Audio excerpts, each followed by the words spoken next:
Vamos a continuar la jornada de trabajo.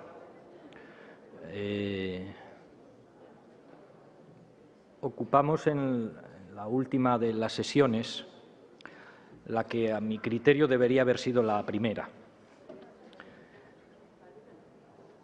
No hay crecimiento posible que no se sustente sobre el territorio y los recursos naturales. Todo lo que se ha escuchado esta mañana sería mera utopía si no se tuviese en cuenta aquello de lo que vamos a hablar en los próximos minutos. Y probablemente ese es el primer reto que tiene que superar esta organización. Colocar el debate y las políticas de los recursos naturales, esto es, de la vida, allí donde le corresponde, que es al inicio de todo. No hay nada sin la condición previa indispensable, que es el espacio sobre el que desarrollamos nuestras actividades. Y a nosotros nos toca una cuota de gestión de este planeta, que entre todos estamos dejando hecho unos zorros.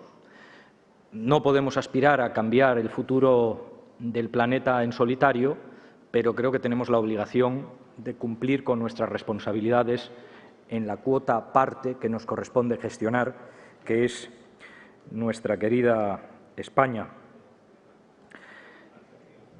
En los últimos tiempos se ha puesto de moda una palabra que en realidad es muy antigua, es la austeridad.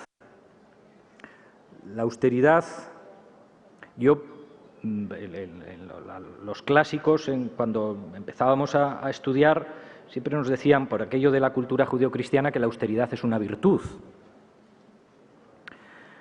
Y me acuerdo que en un momento determinado, yo, para alguna cosa, acabé un artículo que me habían pedido y escribía un ripio sin ninguna vocación de trascendencia, que decía algo así como: la austeridad de coyuntura no es virtud, sino apretura. Y esa es la traducción a los recortes. La austeridad de coyuntura se traduce en recortes. Y la austeridad incorporada como principio tiene un sinónimo que nosotros hemos incorporado, que se ha incorporado a lo largo de los últimos años en el discurso de la socialdemocracia, especialmente la socialdemocracia, que se llama sostenibilidad. La austeridad en términos ambientales es la sostenibilidad. Eso que parece que necesitamos explicar porque la gente no entiende lo que es eso, es austeridad. Y en los tiempos que corren, en los cuales al Gobierno de España no se le cae de la boca la palabra austeridad, austeridad, austeridad, resulta sorprendente cómo con la misma boca no tiene ningún inconveniente en sostener el discurso en relación con lo ambiental de despilfarro, despilfarro, despilfarro. Vamos supliendo los excesos de austeridad económica financiera a costa de despilfarro ambiental. Crecimiento. Bien, evidentemente, si no hay crecimiento, no hay capacidad de generar actividad económica y, por lo tanto, no hay capacidad de generar empleo. ¿O sí? El crecimiento tampoco es un concepto que hayamos inventado nosotros y sabemos los resultados que históricamente ha dado el crecimiento. La civilización egipcia, en el momento en el que empezó a convertirse en un referente en un mundo que no estaba ni muchísimo menos globalizado, necesitó ir creciendo para consolidar su capacidad como civilización hasta que agotó los recursos en su propio territorio y tuvo que recurrir a territorios ajenos para suplir sus propias carencias. Es decir, en el momento en el que su crecimiento le llevó a superar la barrera de la sostenibilidad y el crecimiento se convirtió en crisis, tuvo que recurrir a los recursos de otros territorios. Pero le pasó también a Roma. Hombre, más recientemente los británicos, que son en cierta medida los inventores del imperialismo moderno, le sucedió exactamente lo mismo. Llegó un momento en que su capacidad de crecimiento desbordó los límites de la sostenibilidad, agotaron los recursos propios y necesitaron invadir otros países, en aquel momento tercer mundo, para subvenir sus propias necesidades de crecimiento. Aquello ya no era crecimiento, aparte de que era una dominación insoportable, pero nos pasó a nosotros también como país, y le pasó a Francia, y le pasó a Alemania, a Estados Unidos ya muy recientemente. Con lo cual, yo creo que podríamos sostener, sin demasiado temor a equivocarnos, que el germen de la crisis está en el crecimiento insostenible, en un crecimiento que a partir del momento en el que supera la barrera de la sostenibilidad comienza a ser no la solución, sino el problema. Y ahora podríamos identificar una diferencia fundamental en relación con cómo se vinieron subviniendo las necesidades de crecimiento civilizatorias en tiempos pretéritos y cómo eso ya no es posible hacia el futuro, porque hoy el escenario es diferente. Hay una cosa que se llama globalización, que, entre otras cosas, lo que va a implicar es que el concepto de subyugación no va a ser asumido por ningún territorio, por ninguna sociedad. Ya no van a existir los tiempos en los que se cambiaban oro por baratijas. Y si eso lo trasladamos al ámbito de los recursos naturales, que serán los que definan las capacidades del planeta en el siglo XXI de sostener pacíficamente las relaciones entre los territorios, bueno, pues el agua o los alimentos o la energía van a ser los grandes problemas, los graves problemas a los que se enfrente la civilización en este siglo XXI. Es más, todo lo que se escribe en estos momentos en relación con la realidad de la geopolítica en las próximas décadas gira en torno a estos tres elementos indispensables: agua, energía y alimentos, porque además entre sí son necesarios para hacerse viables y posibles. Con lo cual, el principio del debate de esta mesa, a la que ahora voy a presentar a las personas que van a intervenir, es la de que no estaría de más que empezásemos a cuestionar el axioma del crecimiento como la solución para la salida de la crisis, cuando ha sido el crecimiento, en un país como el nuestro, muy claramente identificado en un problema de crecimiento insostenible del recurso suelo, que luego se convierte en ladrillo edificado, es evidente que es lo que nos ha traído a donde estamos. Así que conviene que empecemos a poner en cuestión algunos de estos axiomas en términos de verdades absolutas. Vamos a ver cómo somos capaces entre todos de definir qué crecimiento es el que este país necesita y qué crecimiento es el que este país está en condiciones de soportar. Y para que nos vayan incorporando su propia forma de entenderlo, y desde su experiencia y desde su conocimiento, voy a ir presentando sucesivamente a los intervinientes. En primer lugar, le voy a ceder la palabra a Domingo Jiménez Beltrán, que fue el primer director de la Agencia Europea de Medio Ambiente. Toda su vida ha transcurrido en el mundo de la austeridad-sostenibilidad, porque de hecho de eso ha hecho su profesión y a eso se dedica. Y en estos momentos, bueno, pues es una especie de agitador social del concepto de la sostenibilidad. Así que os dejaré a cada uno 10 minutos, de manera que luego podamos tener tiempo a a que quienes están ahí puedan plantear sus dudas y sus preguntas. Domingo, cuando quieras. Gracias, Hugo. Hombre, me ha gustado eso de austeridad y sostenibilidad, pero no me lo apliques a mí. Lo de la sostenibilidad, bien, lo de austero, hago lo que puedo. Es un placer estar hoy aquí en esta sesión continua.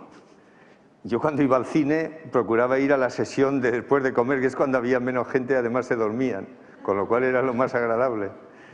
Pero bueno, es un placer. Yo creo que tenemos aquí elementos suficientes para mantener el personal en vilo. Yo voy en estos 10 minutos a tratar de ilustrar 5 ideas que describo por si no llego a la última, para que se quede para el turno de preguntas.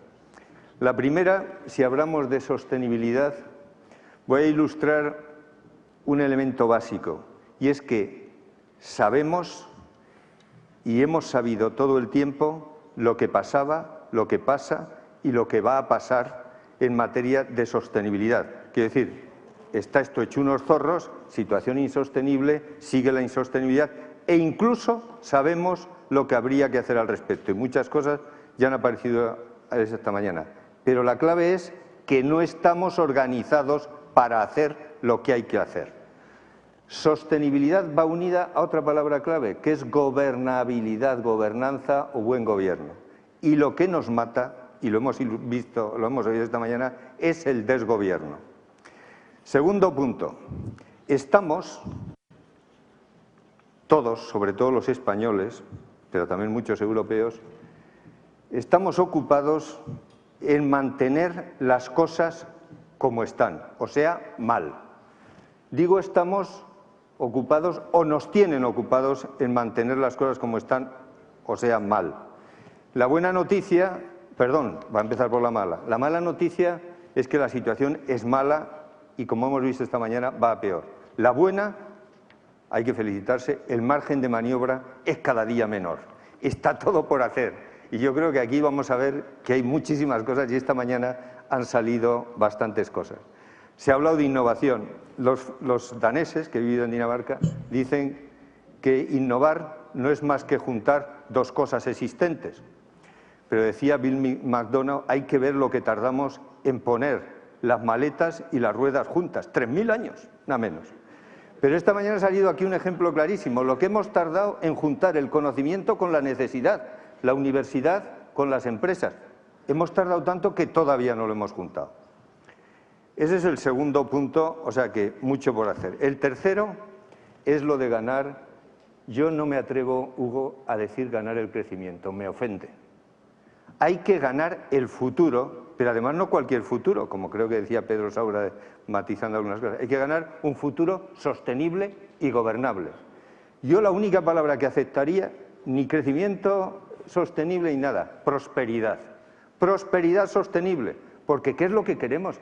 ¿A quién nos han vendido que lo que queremos es más PIB? Lo que yo quiero es vivir mejor. Y luego les demostraré que hay países que han creado empleo en recesión. Tercer punto. Perdón, por acabar por este tercer punto, del futuro. Ganar el futuro solo hay una forma de ganarlo, es anticipándolo. Y ese es el mayor desafío que tenemos, es anticipar el futuro. ¿Para qué? Porque, como decía Bill Gates, no hay nada más difícil que adivinar el presente. ¿Qué pasa? Que en el futuro están las claves del presente. Y si no, pregúntenlo ustedes a todos los países que nos llevan 4 décadas de ventaja. Cuarto punto. No digo nos ha venido Dios a ver, porque ahora como está la sede vacante, pues a lo mejor está la cosa complicada. Pero vamos, siguiendo con lo teocrático, el cambio climático es un signo de los tiempos, como diría el nuevo Papa. Como ha sido la abdicación del Papa, es un signo de los tiempos que cambian. Acuario, probablemente. El cambio climático, como dice Greenpeace, que siempre, con perdón de otras asociaciones, que siempre vende muy bien sus ideas, es un clímax para el cambio. El cambio climático es la referencia clarísima para decirnos dónde tenemos que estar en el 2050. Es clarísimo. Una sociedad descarbonizada, desenergizada, desmaterializada y, como estoy en Valencia, deshidratada. Entonces, ese es, por lo tanto, cuarto punto, la energía es un vector de cambio básico. Un cambio de paradigma como el que hablamos, que nos hubiera llevado generaciones a hacer, ahora, por el cambio climático, que nos ha cargado de razón para hacer lo que en cualquier caso habría que hacer, nos ha indicado la magnitud del cambio. Lo tenemos perfectamente definido, luego, gracias al cambio climático. ¿Ves? Yo sabía que no llegaría a tratar las 5. Y la última es que, por favor, tenemos que empezar a hablar de lo que es el futuro, anticiparlo y tal, pero hay que tocar el presente. Entonces hay que empezar a hablar ya de proyectos que se cuelgan automáticamente de esta sostenibilidad de futuro y que además nos ayudan a salir de la crisis. Lo que en inglés se llama win-win, proyectos en cualquier caso ganadores. Y puedo decir que uno de los grandes fallos de las 2 legislaturas socialistas, sobre todo de la segunda, es no haber atendido a lo que yo llamo proyectos chollo. Si se cae la construcción, ¿por qué no recuperamos la reconstrucción, que tenemos un patrimonio inmenso perdiéndose? Segundo, si tenemos unas importaciones brutales, 50.000 millones de euros que se nos van, ¿por qué no recurrimos a los recursos que tenemos potenciales, como son las renovables? Luego, proyectos chollo, uno, una rehabilitación a tope para crear 500.000 empleos, rehabilitando 300, 400.000 viviendas al año y darle la vuelta al patrimonio en 40 años. Segundo, las renovables, sumarnos al tren de la señora Merkel. Aquí junto una idea que no la puedo desarrollar todas las anteriores que les he dicho, que es muy simple. ¿Sabe lo que está haciendo en este momento la señora Merkel? Tiene un grupo internacional que ya lo reunió su gente en el 2009 para hacer lo que se llama sostenibilidad Alemania, Sustainable Germany, Made in Germany. O sea, nos van a vender el proyecto de futuro del 2050 hecho en Alemania. Y lo están poniendo en marcha.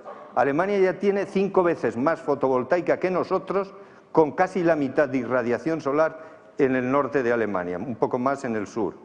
Alemania tiene 17.000 megavatios. ¿Saben ustedes el escenario que está planteando Alemania para el 2050? Una Alemania que tiene tecnología nuclear, que tiene carbón.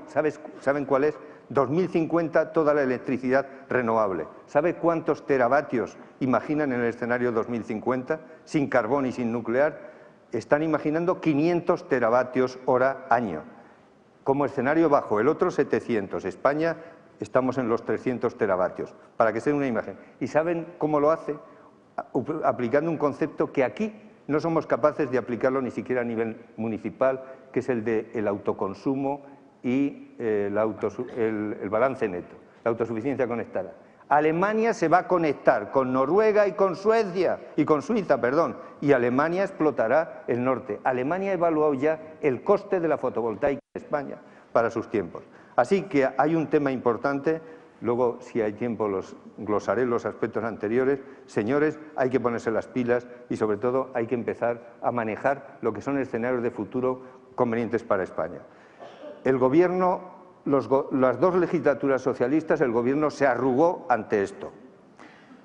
El presidente Zapatero prometió 3 veces que iba a sacar los escenarios energéticos 2030 y se arrugó porque eso implicaba dar el cerrojazo a las nucleares y por eso implicaba torcerle el brazo a UNESA, porque les digo una cosa, se siente quien se siente. En el Ministerio de Industria, en la calle, en Castellana, quien está sentado allí es UNESA, no es el ministro, sea el ministro socialista o quien sea. Y esto resume un poco todo lo que les he dicho anteriores, lo que he dicho en mis exposiciones anteriores. Sabemos lo que pasa, sabemos lo que hay que hacer, pero no nos hemos organizado. Esta mañana ha sido Valeriano, que ha dicho hay que salir, pero hay que salir a la nórdica. Miren ustedes, Dinamarca entró antes en recesión que España y Dinamarca creó empleo. Las alarmas sonaron en Dinamarca cuando bajó subió del 6,7 al 6,9 y aplicaron políticas de pleno empleo en recesión y se creó empleo. O sea que eso es estar organizado y no otras situaciones donde te doblas. Hay mucho para hablar, Hugo. Yo he dejado ahí las 5 cuestiones, de luego las podemos glosar y ver cuál podía ser un futuro sostenible para España en materia de energía. Está hecho, está definido. La tercera revolución industrial es a base de la energía. España estaba en una situación adecuada. A ver si no cometemos el error y hacemos que España sea una España toda solar como quiere Alemania. para Alemania, en lugar de toda un solar. Eso yo creo que es un elemento que hay que anticipar. Gracias.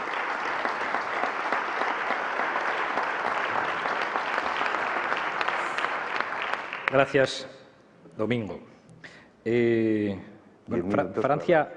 Francia acaba de abrir un debate, Holanda acaba de abrir un gran debate de país sobre estrategia energética, considerándolo como uno de los vectores de competitividad que puede incorporar el país. Ha preferido el gran debate sobre los costes energéticos asociados a la industria en lugar de la disminución de los costes salariales, ¿no? Bueno, yo creo que es una buena invitación la que haces. Voy a cederle ahora la palabra a quien nos va a hablar de la madre de todas las crisis en nuestro país. Gerardo Roger es arquitecto urbanista y técnico en ordenación del territorio, aparte de que alterna la docencia con la actividad de la profesión. Es una persona muy inquieta, permanentemente haciendo aportaciones y reflexiones, y nos parecía interesante darle un espacio de identidad propio al gran debate que España sigue manteniendo hoy, que es el origen de la crisis, y en nuestro país es el ladrillo. Así que, Gerardo, cuando quieras. Bueno, gracias, Hugo. El tema es muy fácil, ¿eh? Es uno de los más complicados. Pero bueno, intentaré, a ver, en los 10 minutos que me das, intentar sintetizar con algunos pantallazos los temas fundamentales. Yo creo que debemos de partir primero de cuál es el escenario actual, con algunos datos exclusivamente para saber dónde estamos realmente. Todos sabemos lo del stock de viviendas, entre 800.000, 1 millón de viviendas. No se sabe tanto que hay suelo financiado, o sea, de los 320.000 millones de euros que se plantearon por las entidades financieras de crédito a promotores, 120.000 son a suelo, y eso supone suelo financiado para 3 millones y medio de viviendas. Bueno, ha habido un cambio absoluto, una especie de abducción de los activos financieros de los activos inmobiliarios por las entidades financieras, con lo cual ha cambiado totalmente la imagen de los operadores urbanos. El sector empresarial de promotor está prácticamente muerto. Hay 1.750.000 desempleos ocasionados por la crisis inmobiliaria. Hay una dramática situación que ya se ha comentado esta mañana y que todos vivimos, de los desahucios en el tema de vivienda. No solamente ha caído la demanda de vivienda, sino que hay una dramática situación de desahucios por una ley absolutamente obsoleta, impropia de un país democrático, etcétera.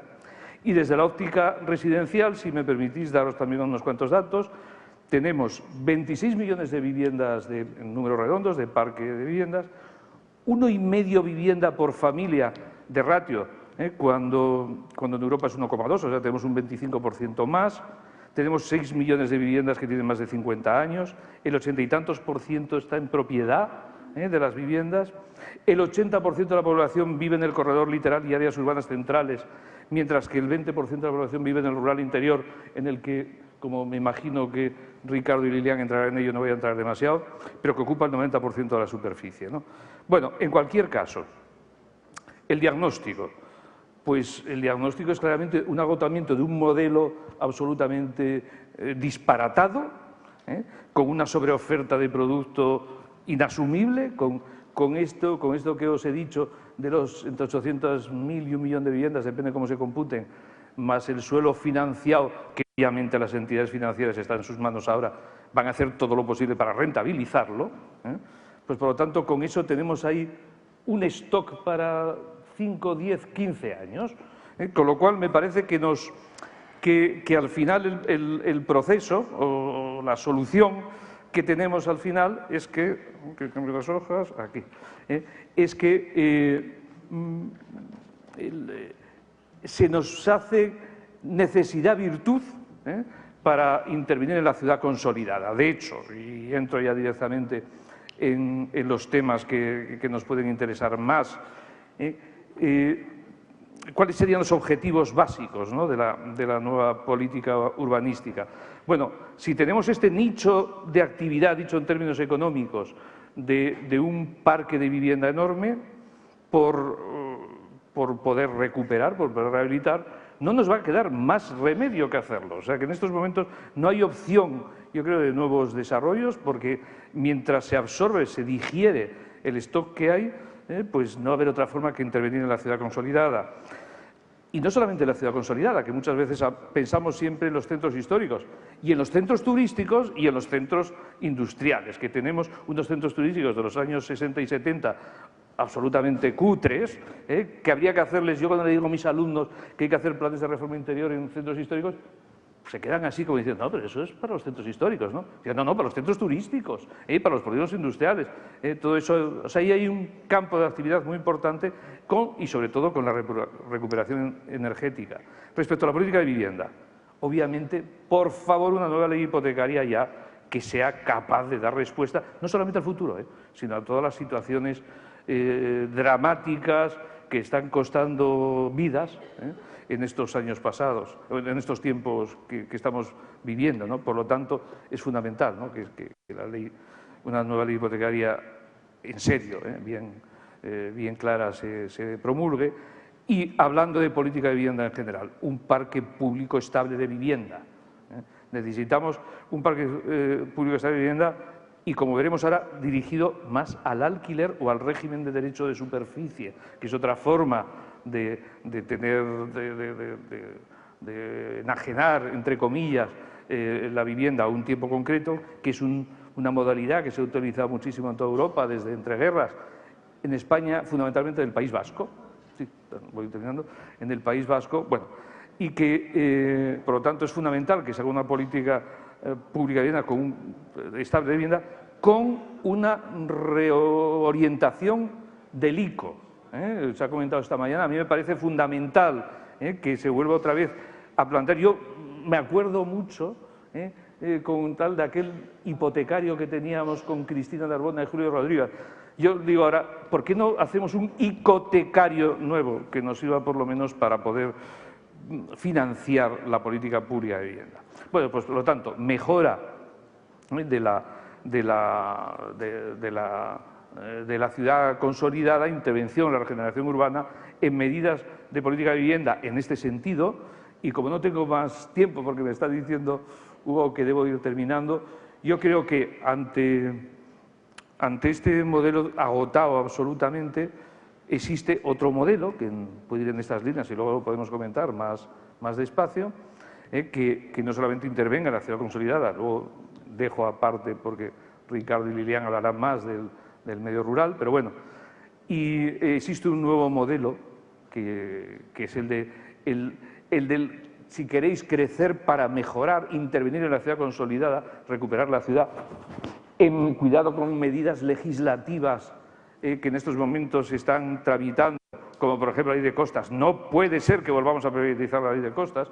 Cuidado con una reforma de la ley que tiene un buen marchamo para rehabilitar, yo lo llamo la ley de las 3R, rehabilitar, regenerar y la renovación urbana, ¿no? Que está a punto de llevarse al Consejo de Ministros, que en principio los borradores que conozco pues promueven la expulsión de los ciudadanos de las áreas centrales y vamos a acabar en procedimientos de gentrificación absolutamente tremendos, ¿no? Por lo tanto, cuidado con todas estas medidas, hay que hacer un análisis crítico muy fuerte de ellas y eso, y tener en la cabeza de que existe otro modelo mucho más claro, más sostenible, que permitirá crecer para mejorar, como os decía, generando empleo, recuperando empleo dentro de la ciudad y parafraseando el otro día que oía a mi compañera Blanca Marín, que hablaba con una frase que me pareció muy bonita, ¿no? Que decía que ante esa observación que hace la gente de la botella semivacía, que el pesimista la ve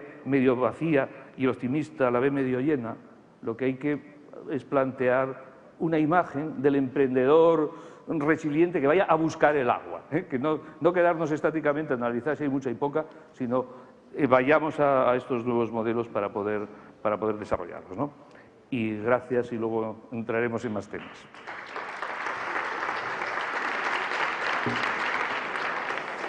Bueno, gracias, Gerardo. Bueno, identificas con claridad cuál ha sido el problema y cuáles son las dos soluciones alternativas. Claro, que en los tiempos que corren estemos hablando de convertir todo el suelo litoral en un solar. El poco suelo que en este país se había librado de la urbanización, que era el suelo litoral y los suelos de alto valor interiores, resulta que en estos momentos parece que se convierten en el objetivo de la puesta en el mercado por parte del Gobierno. A continuación voy a cederle la palabra a Lilian.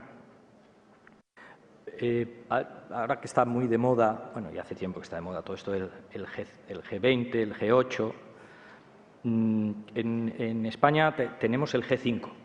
El G5 son las 5 organizaciones ambientales más representativas: WWF, Ecologistas en Acción, Greenpeace, SEO y Amigos de la Tierra.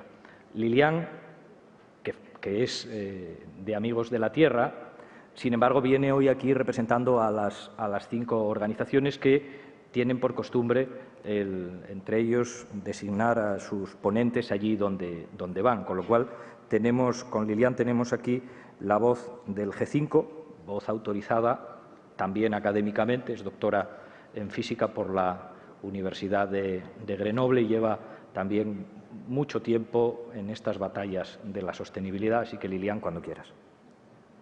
Muchas gracias. Bueno, en primer lugar me gustaría agradecer la invitación, Hugo, particularmente. Realmente se agradece que en espacios así se nos escuchen y no se da el caso en todos los espacios. Antes de empezar, me gustaría pedir disculpas si soy un poco provocadora, pero entiendo que hoy es una jornada de debate donde podamos expresar muchas ideas, entonces no se extrañen que, bueno, intente romper algunas ideas preconcebidas. Como decía Hugo, vengo en nombre de 5 organizaciones y tenemos la costumbre, bueno, no he acordado el discurso con ellos, espero que no haya problema.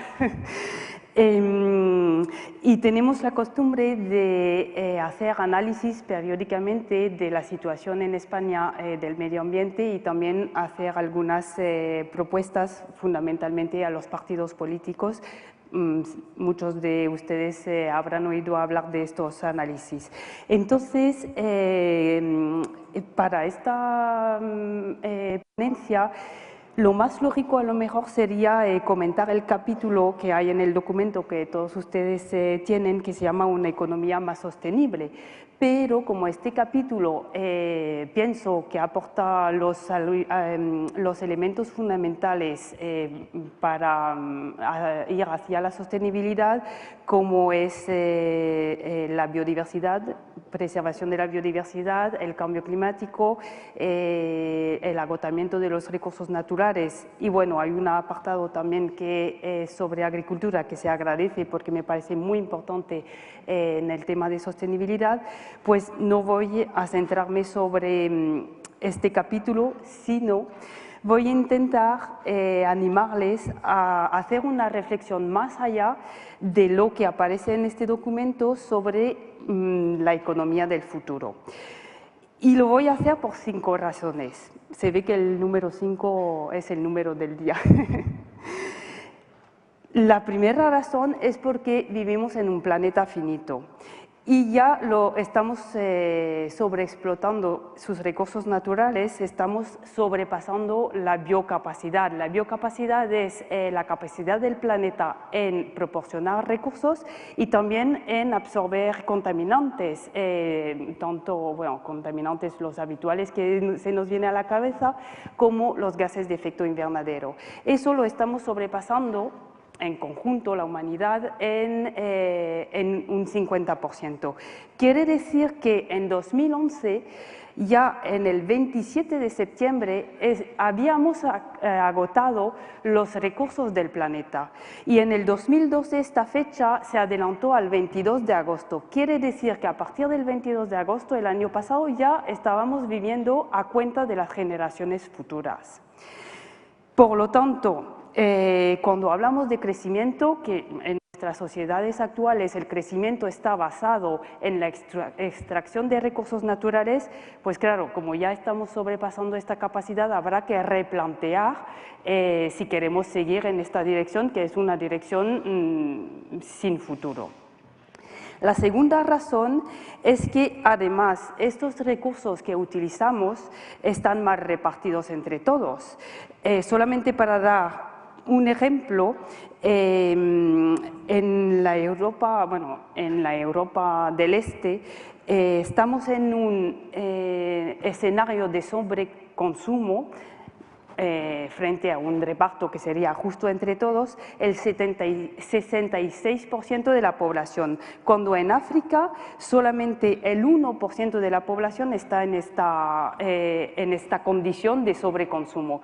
Al revés, la gente que no tiene suficiente, que no tiene ni lo básico, en África subsahariana representa el 60% de la población. En cambio, en Europa representa un 5%. Evidentemente, la franja de la población mundial que está en esta situación de insuficiencia, pues tendría que tener acceso a más recursos. La tercera razón es que nuestro bienestar se construye en base a lo que quitamos a los demás.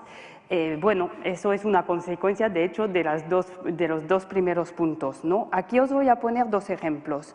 Los piensos que son necesarios para alimentar nuestro ganado, es decir, para que nosotros comamos carne todos los días, necesita el 80% de la tierra fuera de nuestras fronteras, fuera de Europa. Claro, esta tierra es tierra que la gente de ahí no puede utilizar para su propio abastecimiento.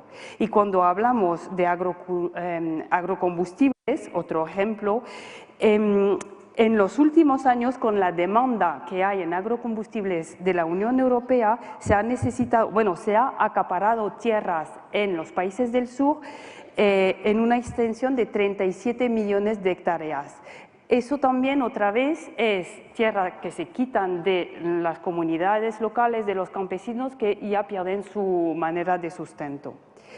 La cuarta razón, evidentemente, que también proviene de los otros puntos, es nuestro sobreconsumo.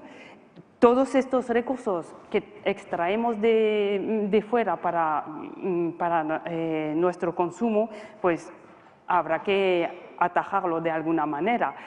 Es otro concepto, el consumo, que es idolatrado en nuestras sociedades, que habrá que replantearse. Y por último, me gustaría comentar que la idea que circula mucho y que oímos mucho, que la eficiencia nos va a salvar.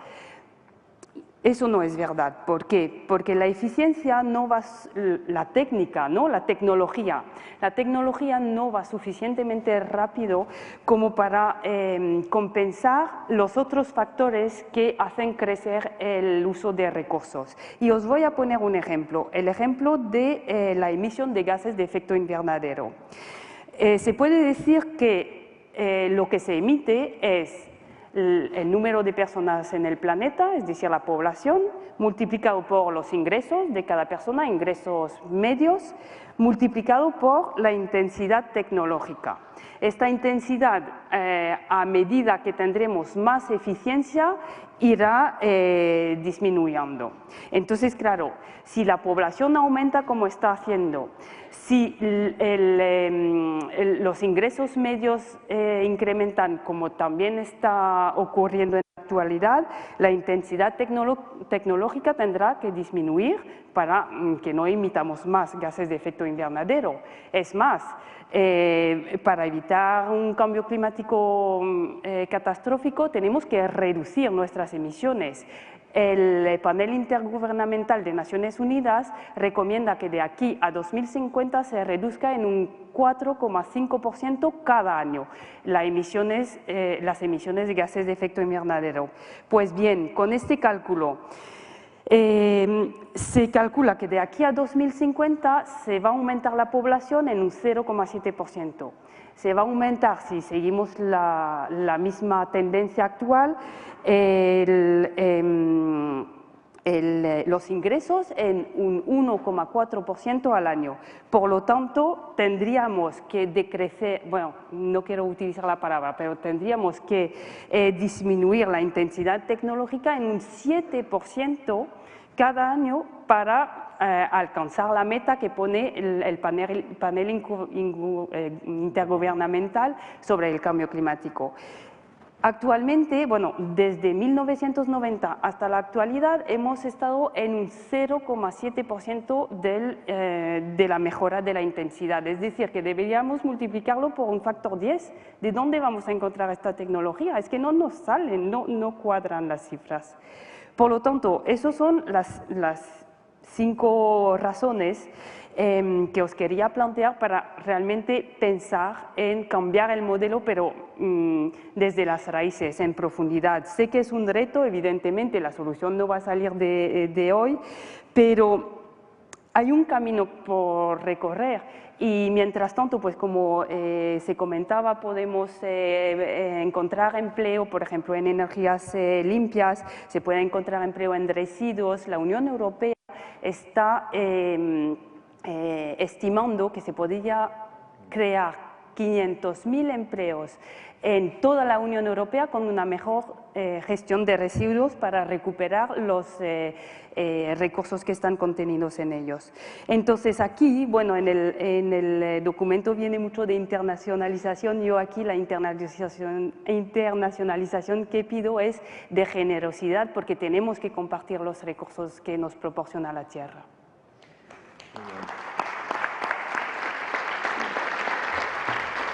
Muchas gracias, Lilian. Y de compartir los recursos de la tierra va la última intervención. De nuestra tierra, compartir también nuestra tierra y los recursos que de nuestra tierra pueden salir. Ricardo Bayo es presidente de la Unión de Pequeños Agricultores Joven, de UPA Joven. Es enólogo y es de Valencia. Y en los últimos años en UPA ha habido un debate creciente de cómo superar la tendencia histórica de la agricultura y la ganadería en este país, que ha tenido unos ritmos de envejecimiento en la base profesional que parecía insalvable. Bueno, de eso y algunas otras cosas, o por eso y algunas otras cosas, queríamos que hoy estuviese aquí el mundo rural, el mundo de la agricultura y de la ganadería de nuestro país, y que fuese el mundo representado en la expectativa de futuro, el mundo joven de la agricultura, que hay mundo joven en la agricultura. Así que, Ricardo, cuando quieras. Muy bien.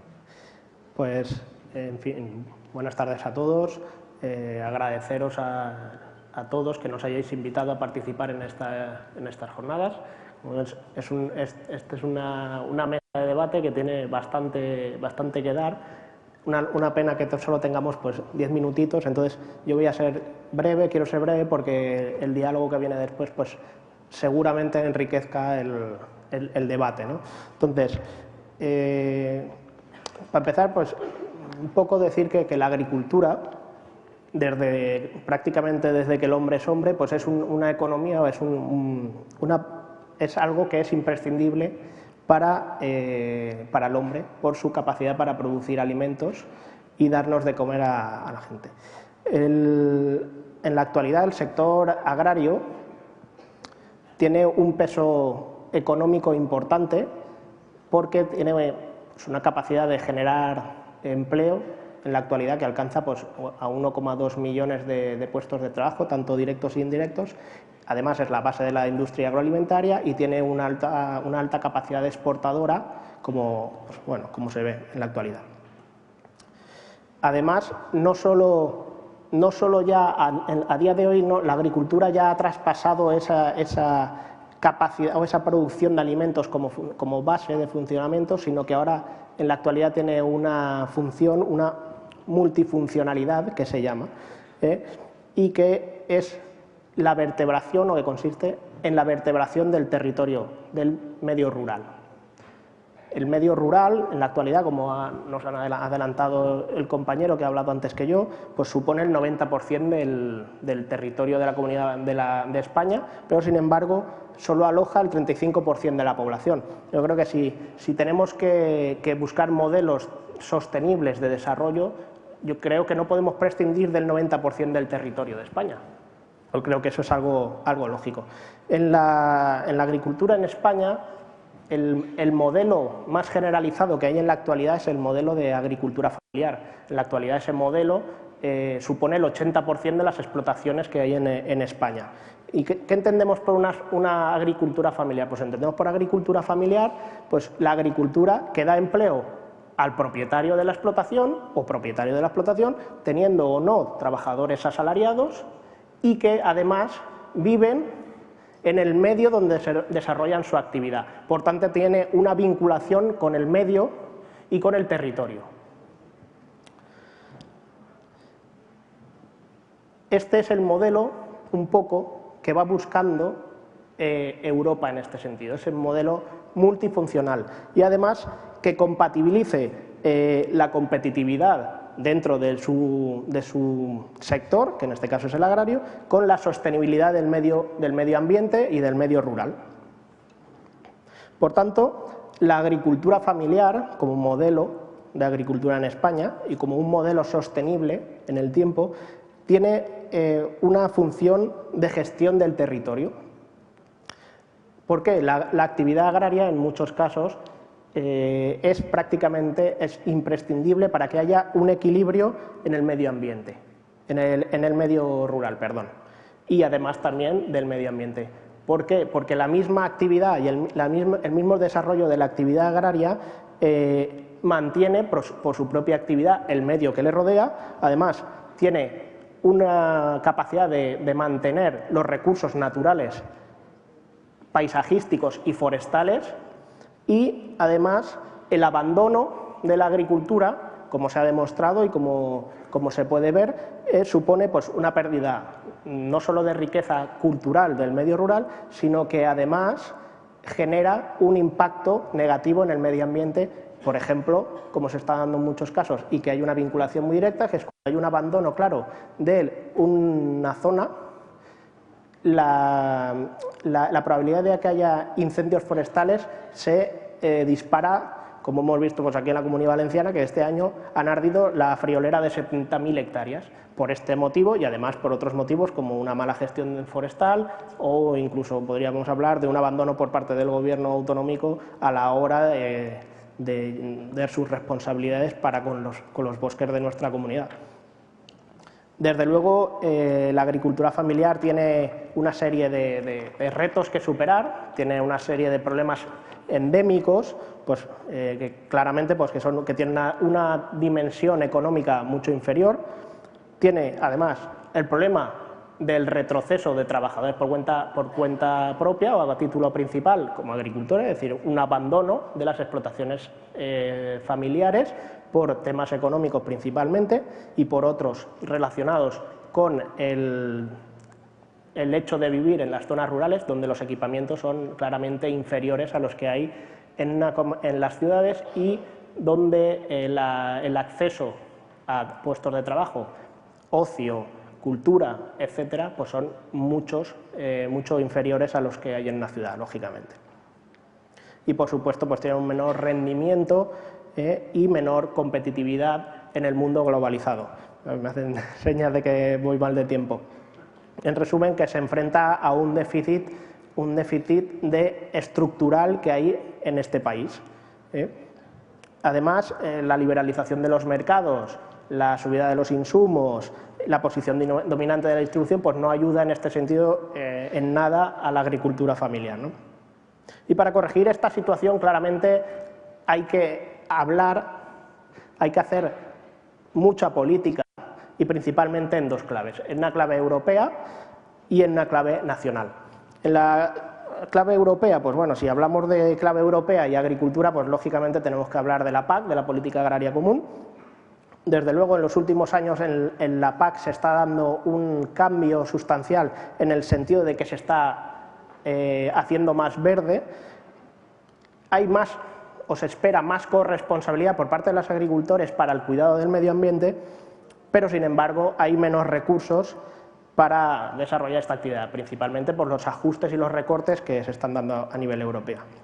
Es necesario en este marco de recortes que haya una priorización del apoyo público hacia esta agricultura familiar, que se priorice es decir, que haya un redireccionamiento del apoyo público que ahora da más al que más tiene, para que se distribuya eso pues, en otros conceptos, como puede ser pues, territorios con dificultades físicas o por razones demográficas, como es el abandono, o criterios medioambientales, etc. En resumen, que haya una distribución más progresista y social del apoyo público, que priorice la agricultura familiar, la fijación de la población, la equidad, la sostenibilidad y la ordenación del territorio.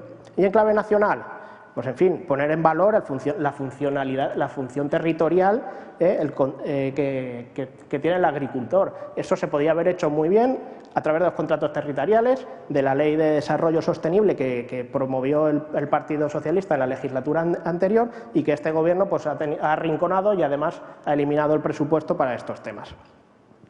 Y es importante también la ejecución de los programas de desarrollo rural. En la actualidad tenemos unos fondos europeos que vienen y que se están desperdiciando porque la Administración no es capaz de ejecutar esos programas y tienen que devolver el dinero. Yo creo que en la situación en la que nos encontramos, devolver el dinero pues es algo que en fin, un desastre, vamos.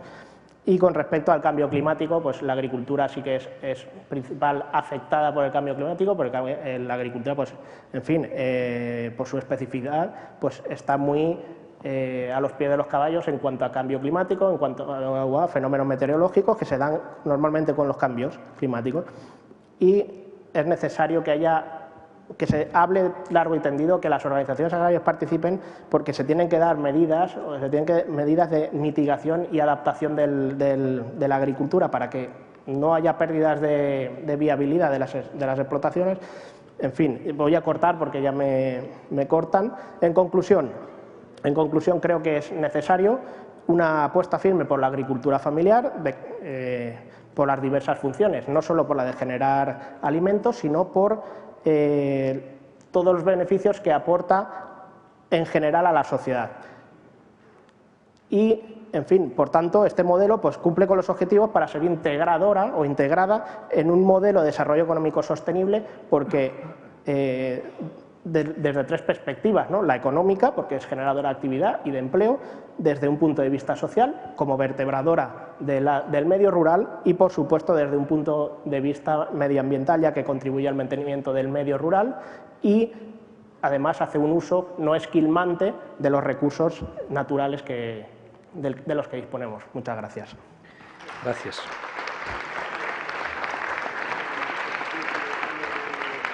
En un concepto que se utiliza también en los últimos años mucho, que es lo de los nichos de actividad y empleo, teníamos que marcarnos un objetivo a cañete, es decir, nicho de actividad y empleo no quiere decir que hay que hacerlo sucesivamente en el orden que van colocadas las palabras, porque lo primero que quiere hacer él es el nicho y quedarse ahí.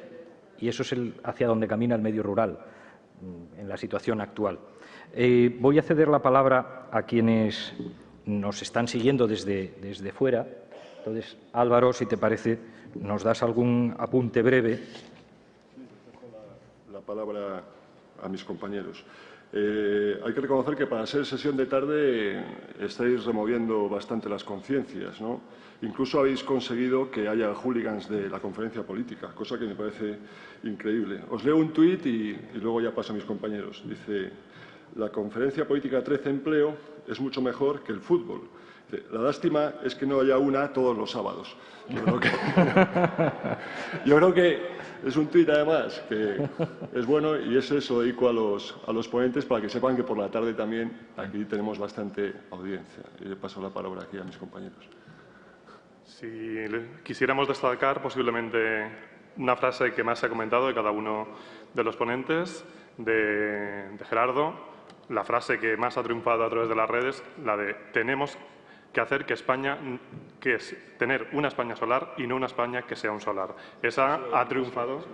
Ha sido domingo, es verdad, ha sido domingo, verdad. Cierto, no. Domingo. Esa frase ha triunfado, sí.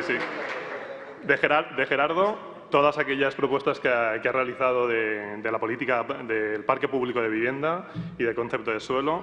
La frase de Lilian, que realmente ha calado es que hay que saber utilizar y compartir los recursos que nos da la tierra, y aquellas propuestas que en último lugar sobre cuestión agraria nos ha mantenido están siendo justo en este momento, justo que estamos actualizando, aquellas que todos aquellos que están aquí, incluso los que están fuera, nos están comentando que son las más acertadas y las que tenemos que ir en un futuro. Vale, bueno, y por mi parte simplemente destacar que durante todo el día el hashtag de la conferencia política está siendo trending topic, y esto pues es muy importante porque las redes sociales hoy en día tienen un papel muy importante también.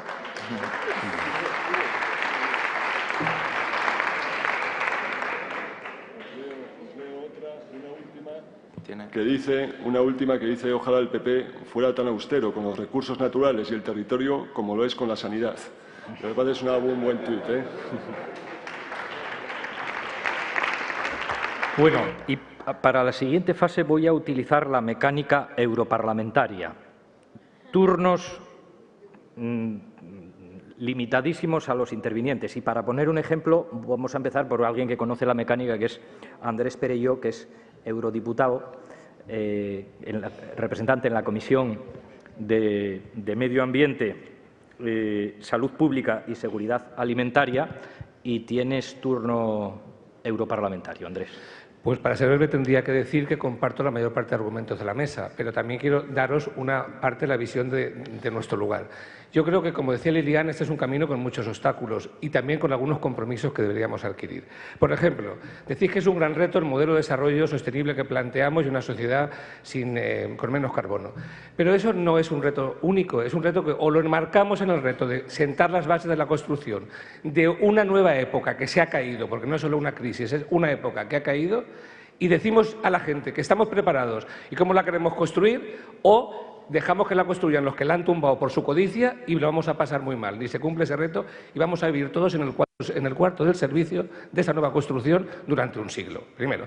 Segundo, si no asumimos como gente de izquierdas y como socialistas que la ecología no es una disciplina residual, sino que es una disciplina más tan importante como la economía para colocarla en los programas de gobierno a la hora de analizar y resolver, estamos un tanto perdidos, porque eso nos lleva a tener en los programas el desarrollo sostenible como un fleco o como una cuestión anexa, o pendiente de un crecimiento que a mí me gusta el crecimiento, pero me tiemblan las piernas cuando oigo a algunos hablar de crecimiento, porque no me negaréis que no crecimos mucho con el ladrillo, y se decía que había que crecer primero para repartir después, y crecimos hasta tener 57.000 millones de superávit. Yo no sé quién se ha repartido eso. Uno se lo han repartido entre 4 y otro se lo ha comido en la crisis, que es los otros 4 que faltaban por repartir. No se repartió. Por tanto, ¿qué tipo de crecimiento hay que explicar? ¿Cómo? ¿Cuál? ¿Y cuál es el que nosotros proponemos? Y luego algún compromiso añadido. Tenemos que tener esa capacidad de decir no tanto qué hacemos, que está muy explicado, qué queremos hacer, cómo lo vamos a hacer. Se dice, hay que recuperar la economía y ponerla al servicio de la política. ¿Cómo se va a hacer? Si no, no tiene sentido.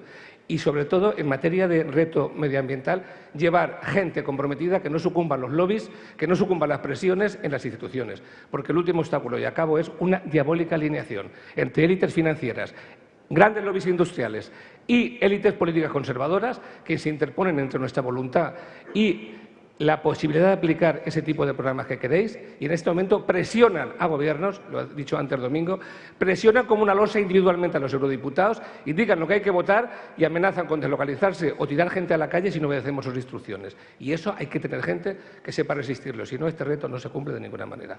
Nada más y muchas gracias.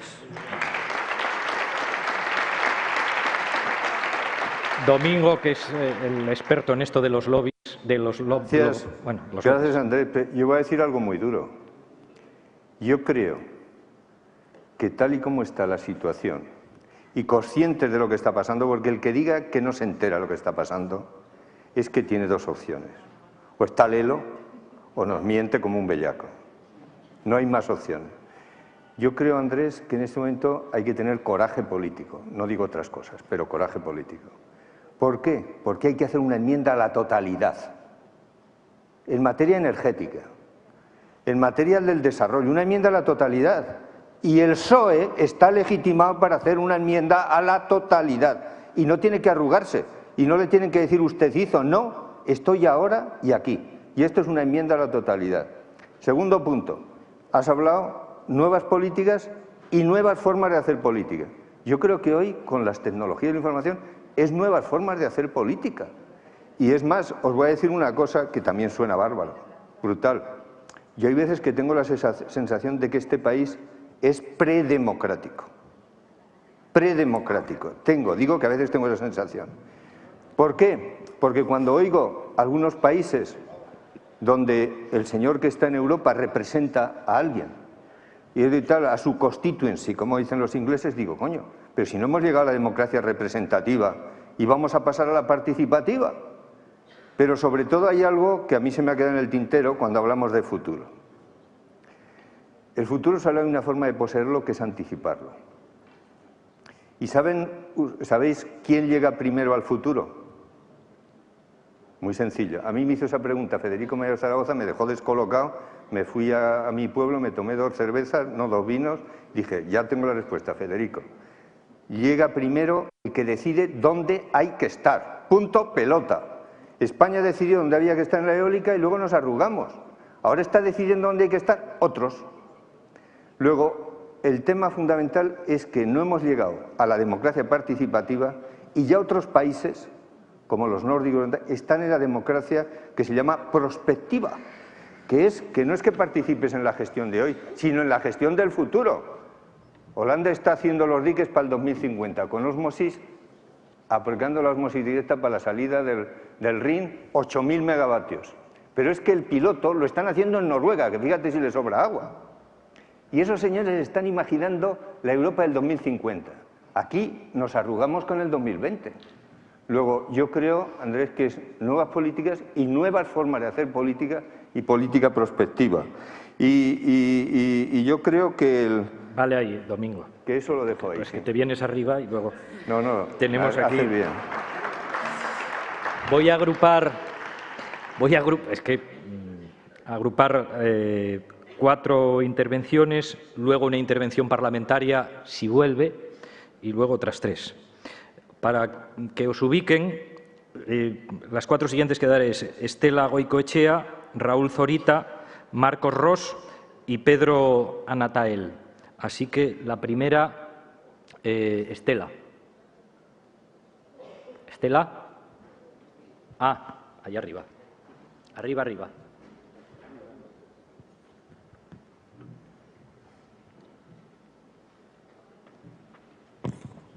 Bueno, ¿os presentáis?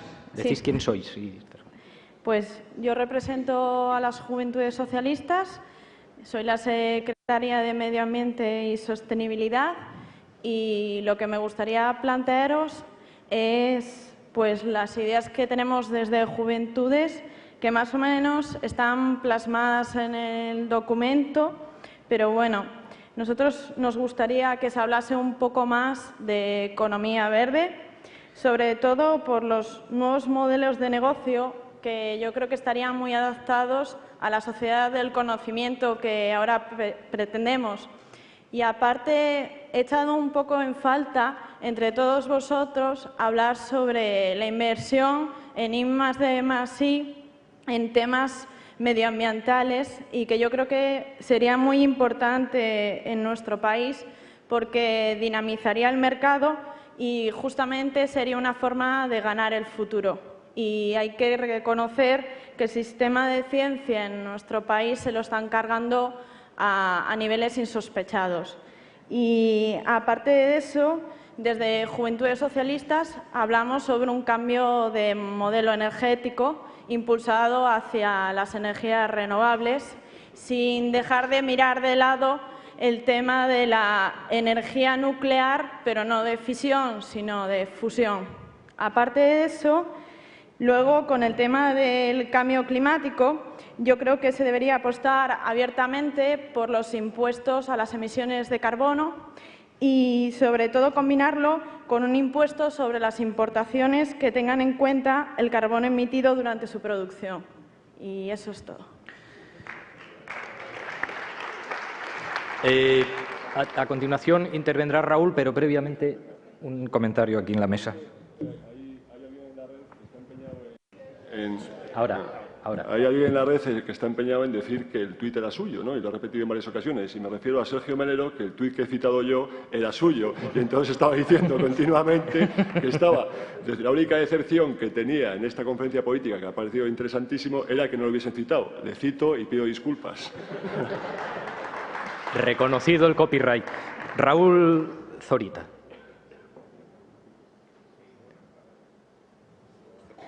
¿Me oís? Sí. Vale.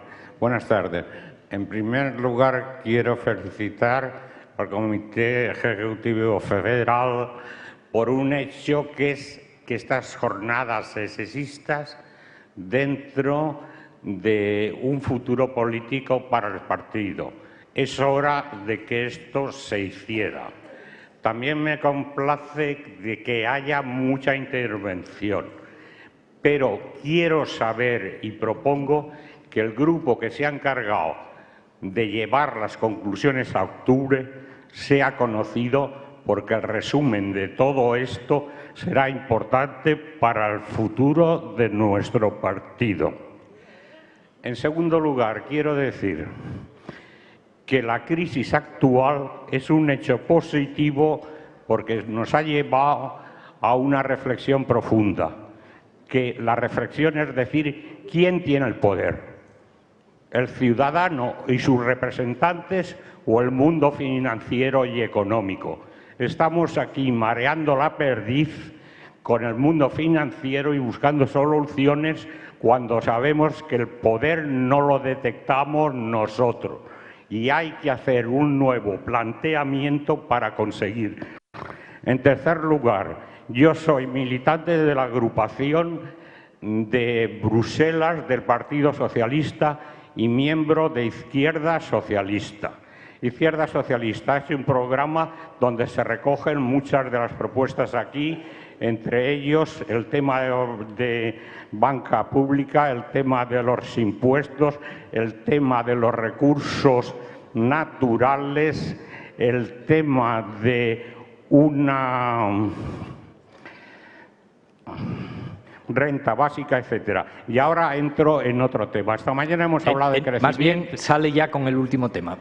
El último. Esta mañana hemos hablado de crecimiento y esta tarde estamos hablando de economía sostenible. Parece que son dos cosas distintas. Si nos creemos lo de economía sostenible o de crecimiento sostenible, o como decía Domingo, de un hecho que me gusta más, como dice él, que es la prosperidad, hemos de plantearnos si el divorcio que yo he notado entre el discurso de esta mañana, donde la palabra ecología, sostenibilidad, mantenimiento de recursos no se ha empleado ni una sola vez, y lo que estamos diciendo esta tarde.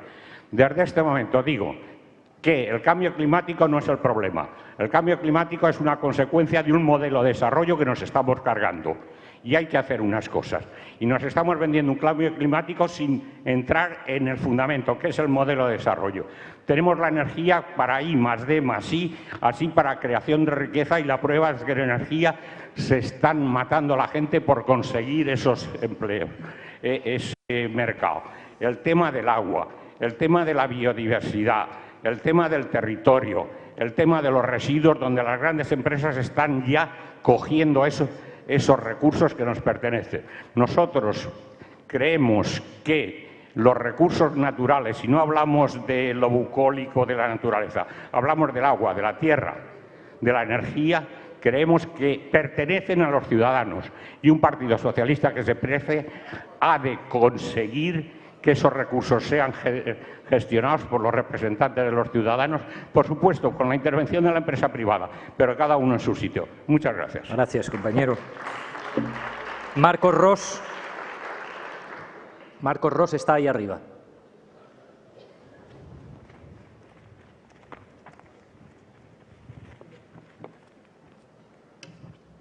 Buenas Buenas tardes, muchas gracias. Yo quería apuntar que coincido plenamente con Gerardo Roger en casi todas las soluciones que ha dado sobre rehabilitación urbana, regeneración urbana, el patrimonio de viviendas sociales, la nueva ley hipotecaria, pero he echado un poco en falta en todo este planteamiento hablar sobre cuál va a ser nuestro modelo urbano, nuestro modelo de ciudades en relación con la sostenibilidad, con el cambio climático y cuál va a ser sobre todo algo que yo creo que no conseguimos cambiar en su día ni ahora, es el modelo de ordenación del territorio, una ordenación del territorio nacional.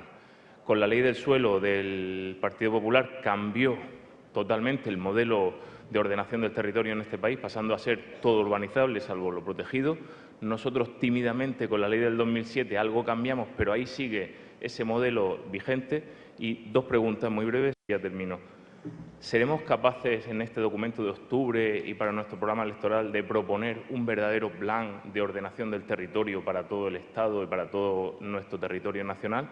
Y también si podríamos atrevernos a proponer una nueva regulación valiente del uso del suelo y cambiar el modelo actual de uso del suelo en función de los intereses económicos que hay ahora por un modelo de uso del suelo más social en función de los intereses sociales del Partido Socialista. Muchas gracias. Gracias. Pedro está aquí.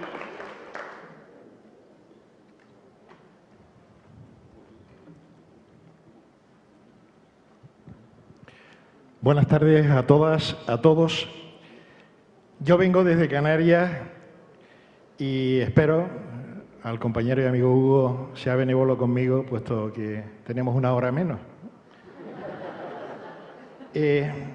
Vengo dentro de la delegación de Izquierda Socialista y ya me gustaría poder debatir con todos ustedes el documento que de alguna manera, como bien han dicho diferentes compañeros en sus intervenciones, que hemos presentado, un documento bastante amplio y que centra justamente el tema que a lo largo del día de hoy aquí se ha estado comentando. Pero como sé que el tiempo es el que es, no me queda más remedio que entrar en un tema que para mí es muy importante. Y sin eufemismos de ningún tipo. Igual que no deben de haber eufemismos y cuando hablamos del sistema financiero y que tenemos que crear una banca pública, hay que llamarlo banco público y dejarse de historia. Por otra parte, en el tema medioambiental. Mire, el primer principio de la termodinámica dice la energía ni se crea ni se destruye, sencillamente se transforma. Por tanto, basado en ese principio, que es una realidad demostrable, por tanto, hablando de la generación de energía eléctrica, que en el fondo no es otra cosa que utilizar pues, la energía transformándola para producir energía eléctrica. ¿Qué hemos estado haciendo? Utilizando fundamentalmente combustibles fósiles, sea carbón, sea petróleo, sea gas natural. Hay otras energías que llamamos alternativas que son energías limpias, que en territorio peninsular bueno, pues está el salto de agua, etcétera. Pero en el caso de ciertas regiones extrapeninsulares, concretamente Canarias, esto no tenemos esa posibilidad. Pero sí que es verdad que tenemos unos recursos energéticos y concretamente en Canarias que algunos envidian. Llámense esas energías limpias como son la mareomotriz, como es la solar en sus diferentes versiones y la eólica también en sus diferentes versiones. Por tanto, tenemos que apostar fuertemente por la generación de energía eléctrica, de energías limpias, que no producen desprendimiento de gases nocivos, entre ellos el anhídrido carbónico, CO2. Porque miren, ahora mismo, por ejemplo, en Canarias, que se está intentando introducir el gas natural, pues el desprendimiento de anhídrido carbónico que tiene es importante. Es verdad que menos que el combustible fósil petróleo, pero también es verdad que menos que el carbón. Acabo. Miren, yo creo que en un territorio, en algunos territorios, y concretamente en el nuestro, en España, este es un sector fundamentalmente estratégico, el de producción de la energía eléctrica. Y no puede estar en manos privadas. No debe estar en manos privadas. Poder sí está, de hecho. Tiene que estar en manos públicas. Y voy a hacer una pregunta provocadora, porque quizás estas preguntas provocadoras, pues al final lo que nos hacen es reflexionar, que es la de nacionalizar la energía en la producción de energía eléctrica. Miren, y acabo, porque ya me gustaría tener un poco más de tiempo en esta exposición, pero como no lo tengo, sí, en fin, en memoria, y es otra frase provocadora que voy a lanzar, que es en memoria del ya fallecido Hugo Chávez, digo, y le digo a los que componen esta mesa, le digo, nacionalícese la energía. Muchas gracias, compañero. Gracias, Pedro. Rapidísimamente, porque nos queda otro bloque. Gerardo había pedido para hacer un apunte. Sí, en respuesta a Marcos Ros. Vamos a ver. Me planteabas la necesidad de un plan nacional. Bueno, plan nacional de ordenación del territorio constitucionalmente no es posible, porque la ordenación del territorio es una competencia autonómica. Pero sí, aquí lo tenía apuntado, pero como Hugo nos recorta mucho, no me dio tiempo a contarlo, ¿no?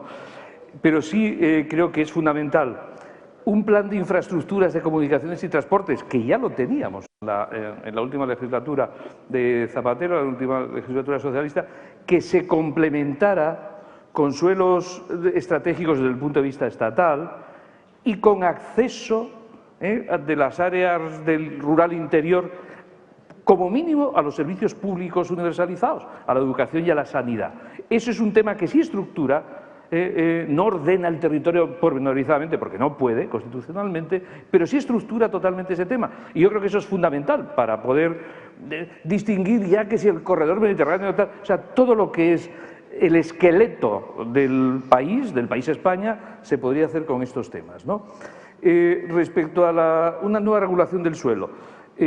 Bueno, la regulación, la Ley 8/2007 y texto refundido de 2008, tiene montones de instrumentos de aplicación que le ha pillado la crisis y no se ha podido aplicar. Y ahora sí me gustaría, y termino con dos llamadas de atención, porque cuidado, hay este anteproyecto de ley, que además parece ser que se va a llevar al Consejo de Ministros en 15, 2, 3, 4 semanas, ¿no? Ahí se desmantela una gran parte de las cesiones, la protección pública de las plusvalías, las reservas de suelo perenne protegida en suelo urbano. O sea que al socaire, fijaros, pongo la alerta y llamo la atención, porque como os decía un poco en mi primera intervención, hoy ya la rehabilitación es que es obligada, porque es que no hay otra cosa. Y por lo tanto esto lo ve la derecha y lo ve el sector de los promotores y las entidades financieras, y etcétera, hasta que se quiten lo demás. Por lo tanto, al socaire de que ahora vamos a ser todos muy sostenibles y vamos a rehabilitar mucho la ciudad, a ver si quitamos equipamientos, generamos espacios infradotados, las pluralidades públicas se recortan, etcétera. Entonces, cuidado con estos temas y lo mismo, cuidado con la nueva desamortización, que parece que estamos en el 19, de venta de montes públicos, de venta de costas, porque lo que estamos haciendo es vender la costa con esta reforma. O sea, cuidado con todas estas historias que ahora, sobre la base de que, bueno, vamos a ser sostenibles, ahora vamos a rehabilitar todos y vamos a recuperar el territorio y no sé qué, nos la meten doblada, con perdón. Lilian. Me gustaría contestar a algunas ideas que se han manejado. Lo primero, bueno, sobre I+D+I, pues totalmente de acuerdo, pero como decía en mi intervención, cuidado que la tecnología no es lo que va a arreglar el problema, por lo menos no del todo. Sobre impuestos, de hecho es algo que quería comentar, pero ya no tenía tiempo. Es verdad que ahora los impuestos están fundamentalmente basados en las personas. El trabajo es lo que se impone en gran medida. ¿Por qué no pensar en poner impuestos sobre los recursos que son escasos? Y lo que permitiría reducir los impuestos sobre el trabajo. Y eso permitiría pues poder tener más empleo, ¿no? Es una de las cosas pues, que en algún momento habrá que plantearse, porque con la escasez de recursos que nos viene encima, pues tendrán que ser cada vez más, con cada vez más impuestos. Me gustaría hacer un comentario sobre la economía verde. Bueno, esto lo estoy diciendo solamente en nombre de Amigos de la Tierra. Aquí me gustaría hacer un llamamiento a la prudencia, porque tal y como se está planteando en la actualidad es una excusa para que las multinacionales, las grandes empresas y también los sectores financieros tengan acceso a más recursos, dado que lo inmobiliario se les está cayendo, que otra serie de recursos, de activos que tenían se les está cayendo, ahora se van a alimentos. Hemos visto en los últimos años el incremento de la especulación sobre alimentos, y con la economía verde estamos viendo un fenómeno de que van a poder también especular o acaparar bienes ambientales como el agua, bosques, sobre todo en los países del sur. Entonces me gustaría hacer un llamamiento a la prudencia con eso, que no caigamos otra vez con el mismo modelo de que países y empresas ricas acaparen recursos del sur. Domingo. No solo, yo creo que a mí también me da cierto pudor, lo digo, hablar de economía verde. Me da cierto pudor porque llevamos 20 años después de Río y 25 después de Brundtland hablando de sostenibilidad, que es la lógica clara y evidente. Y de repente, cuando ya estás en un partido que parece que lo vas a ganar, te sacan a Messi o a Ronaldo. O sea, que tú estabas ya ahí todo lanzado, llega la crisis y dices, es la nuestra, la sostenibilidad a tope. Hasta Sarkozy dice que hay que reinventar el capitalismo, es la nuestra. De repente, ¡chac!, te tiran un balón ahí y es la economía verde. Tiene sus aspectos positivos, pero como dice Liliana, hay que integrarla en el marco de la sostenibilidad, porque sostenibilidad es sobre todo integrar aspectos ambientales en la economía. Pero es que la economía verde es integrar la economía en el medio ambiente, y eso tiene sus reglas. Pero yo creo que es un factor positivo debidamente ordenado. Una cosa, para ser ya rompedor, para lo que decía también Gerardo, lo del suelo, un nuevo modelo territorial. Que me corrija Andrés, me está oyendo, que me corrijas, pero se está planteando a nivel europeo la congelación del suelo urbano. Es decir, oiga, ¿pero qué más suelo urbano quiere usted? Regenere, reordene y tal. Y ojalá lo hubieran hecho en China, Hugo, lo de esto. O sea, que yo creo que en estos momentos se está hablando de decir, oiga, pare usted y empiece a ocupar, poner en valor lo que tiene. Nacionalización, sí a la nacionalización de las infraestructuras energéticas, ya. Pero es que estamos camino de privatizar otra vez, ahí van los caminos. Red eléctrica yo ya no sé dónde está. Si es privada, semipública y no sé qué. Pero las infraestructuras sí, pero cuidado, no nacionalicemos la energía ahora que nos va a llegar a los hogares. O sea, ya podemos tener todos placas fotovoltaicas. Mañana, perdón por la expresión, le podemos hacer un corte de manga a Iberdrola de aquí a mañana. El día que nos den autosuficiencia y autoconsumo y balance neto, yo le digo adiós a Iberdrola, porque ya hemos alcanzado la paridad de red, señores. Ya cuesta, puesto en casa, la fotovoltaica, 10, 12 céntimos, e Iberdrola te sale a 20. Lo que pasa es que te dicen que no es el mismo kilovatio los que te dan que el que tú produces. No, el mío es mejor. Entonces, yo creo que en estos momentos, si me dicen a mí qué hay que hacer para empoderar a la sociedad civil, decreto y norma de autoconsumo y balance neto, porque eso es lo que va finalmente a conseguir que la sociedad civil salga de este acomplejamiento en el que nos tienen metidos, por el que yo decía que nos tienen mantenidos haciendo o continuando con las cosas mal. Hay que empoderar a la sociedad civil y el primer paso es la energía. Y con eso empieza España a funcionar. Con eso se consiguen empleos, etcétera. Así que los que quieren algo rápido, municipios autosuficientes y conectados. Eso de aquí al 2020.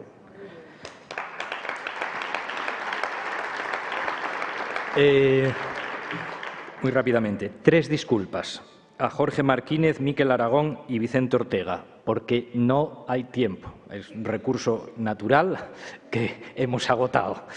En todo caso, el diálogo es un diálogo que no se cierra hoy, sino que se abre hoy, con lo cual las aportaciones aquí estamos hoy iniciando un recorrido. Todo lo que tengáis que aportar, por favor, aportárnoslo. Como se pedía conocer quiénes van a pilotar el proceso de elaboración de conclusiones que nos lleve al mes de octubre, aquí están Pedro Sánchez y María González, que están al frente del negocio, y todo un montón de gente que está alrededor de todo esto, ¿no? Aprovecho 2 o 3 apelaciones que se hacían en términos de solidaridad internacional vinculada a los recursos naturales y a la gestión de los mismos para agradecerles a los compañeros de Solidaridad Internacional que están ahí fuera y que nos han acompañado a lo largo de la jornada, que vayan con nosotros allí donde nosotros vamos.